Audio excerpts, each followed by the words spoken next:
Polisi masih memeriksa Bibi yang menyetrika keponakannya di Simalungun, Sumatera Utara. Pelaku menempelkan setrika ke tubuh korban sebanyak 3 kali. Korban mengalami luka bakar sebesar 30%. Ya, jadi korban anak RS ini 3 kali, Pak. Jadi itu siapa kawan menghabiskan nasi itu, Pak? Dia. Siapa kawan menghabiskan rambutan itu, Pak? Dia. Lalu saya karena udah emosi, jawab dulu, ku gosokkan nanti mukamu itu. Selalu dia diam. Jadi karena saya menggosok, karena di dekat saya itulah apa tadi, Pak, emosi tadi, langsung ku bikinlah gosokan itu. Oh, ke bagian mana pergi dulu? Bagian depan, dada ya, sama perut ya? Ya, baru dia jawab dulu, ku bilang, baru dia mau lari, itulah yang kena ke belakangnya. Saya siap, Pak, minta maaf ke keluarga karena ini atas kehilapan saya, Pak. Bukan karena kesengajaan ya? Bukan, Pak, bukan unsur kesengajaan ini, Pak. Ini semua karena kehilapan saya, Pak. Ini semua saya mengaku sangat bersalah sekali terhadap si anak, Pak. Pelaku merupakan bibi dari korban. Setelah ayah korban meninggal dunia, pelaku menjadi wali yang mengasuh korban. Pihak keluarga berharap kasus ini bisa berakhir damai. Mereka yakin pelaku hanya hilaf dan tidak memiliki niat jahat kepada korban. Harapan saya, Pak, kalau bisa kakak saya dilepaskan dalam buku. Karena anaknya pun masih kecil. Sebenarnya dia yang hilafnya, bukan jahat kakak itu yang hilaf benar, Bapak. Tolong Bapak, janganlah dikurung, dilepaskan aja, Pak.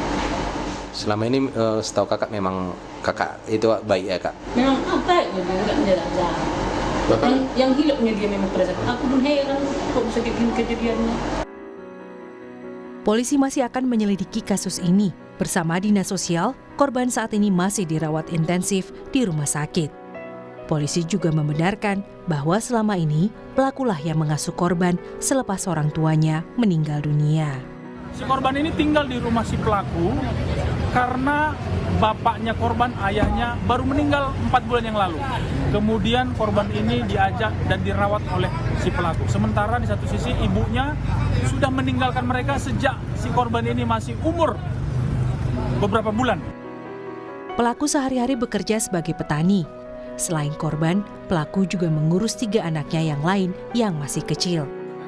Di mata keluarga, pelaku merupakan sosok yang baik yang bahkan bersedia merawat korban yang tidak lagi memiliki orang tua. Tim Liputan Kompas TV.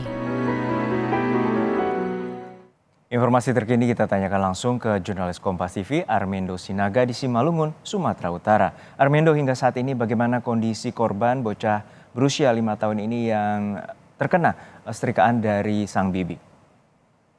Baik, selamat siang Juno dan saudara. Kondisi saat ini balita tersebut ataupun anak 5 tahun tersebut saat ini masih dirawat di Rumah Sakit Tentara Kota Pematang Siantar. Namun berdasarkan keterangan dari Kapolres yang baru saja kita konfirmasi bahwa kemarin siang telah dilakukan penanganan medis lebih lanjut kepada korban tersebut. Penanganan medis yang dimaksud yaitu pembersihan bekas-bekas luka bakar yang ada di tubuh korban, baik di bagian dada, perut maupun punggung. Saat itu anak itu dilakukan bius dan ada sedikit demam, namun di sore hari kondisi anak tersebut telah stabil. Dan fokus saat ini pihak kedokteran juga dari bidang kesehatan Polres Simalungun dan juga pihak rumah sakit yaitu untuk penyembuhan ataupun untuk penanganan lebih lanjut sakit tipes yang dialami anak tersebut. Dan juga saat ini tidak akan ada lagi penanganan medis lebih lanjut untuk luka bakar dari anak tersebut dan kondisinya saat ini stabil dan mulai membaik. Ya, dari kasus penganiayaan sang bibi ini bagaimana dengan kelanjutan proses hukum terhadap pelaku karena pihak keluarga menginginkan pelaku ini dibebaskan? Baik, pihak keluarga besar dari korban dan pelaku menyatakan bahwa selama ini pelaku dikenal baik dan terbuktikan dengan mau mengasuh dan juga merawat dari korban yang telah kehilangan orang tuanya.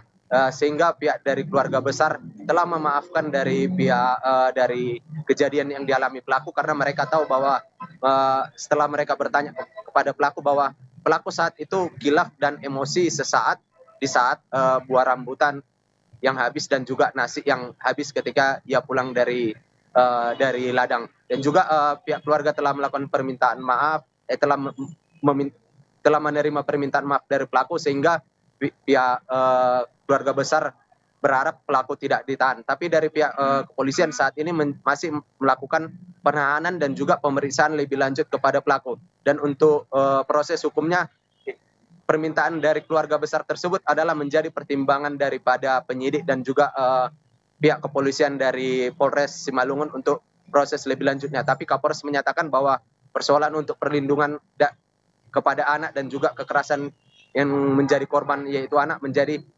perhatian dan juga atensi dari seluruh pihak kepolisian, termasuk dari kasus yang terjadi di Simalungun ini. Juno.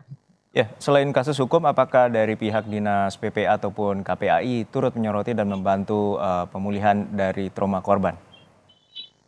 Ya, baik, Polres Simalungun saat ini masih lebih fokus ke penanganan medis, namun untuk proses trauma healing dan juga proses untuk penanganan lebih lanjut kepada anak tersebut, pihak kepolisian pertama telah berkoordinasi dengan pihak dinas sosial, terutama untuk masalah administrasi dari dari korban tersebut agar administrasinya bisa diuruskan dan anak tersebut bisa bersekolah di tahun depan. Dan juga untuk proses dari lembaga perlindungan anak ataupun dinas perlindungan anak, saat ini kepolisian dari Polres Simalungun berkoordinasi dengan pemerintah Kabupaten Simalungun untuk prosesnya lebih lanjut kepada korban tersebut. Juno. Baik, terima kasih atas laporan Anda, jurnalis Kompas TV Armendo Sinaga dari Simalungun, Sumatera Utara.